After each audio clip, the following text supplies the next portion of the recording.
Maamuzi matatu muhimu kama unataka kuishi maisha yenye thamani na kuacha alama. Please usahau kusubscribe channel yetu kwa mara ya kwanza na kutufollow pia. Kama unataka kuishi maisha yenye thamani na yatakayoacha alama, kuna aina tatu za maamuzi muhimu sana ambayo anatakiwa kuyafanya katika maisha yake. Namba 1, identity based decisions. Haya ni maamuzi yanayotokana na utambulisho unaotaka kuwa nao. Unajiuliza, mimi nataka kuwa mtu wa aina gani? Maamuzi yako yanaanza kuendana na utambulisho huo. Kwa mfano, ukisema unataka kuwa mtu mwenye nidhamu, kiongozi au mtu wa thamani, basi maamuzi yako ya kila siku yanaendana na hilo. Hapa unaunda misingi ya wewe ni nani. Usipolazimisha dunia ikutambue unavyotaka, itakutambua katika namna usiyoitaka. Namba 2, milestone based decisions.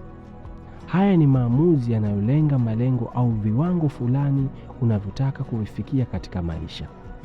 Unajiuliza, nataka kufika wapi katika maisha?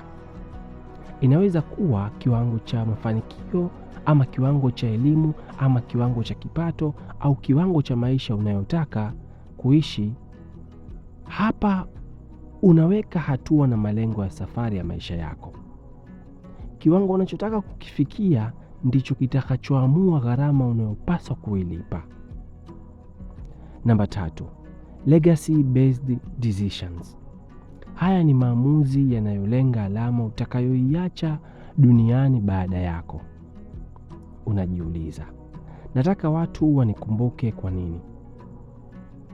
Hapa mtu anaanza kufikiria vitu vikubwa zaidi kama athari atakayoiacha kwa watu, mchango kwa jamii, kitu kitachoendelea hata baada yake. Hapa unajenga urithi wa maisha yako ambao tunasema ni legacy in English. Mtu anayefanya maamuzi kwa kuzingatia haya mambo matatu ana uwezekano mkubwa wa kuishi maisha yenye maana, thamani na athari kubwa kwa wengine.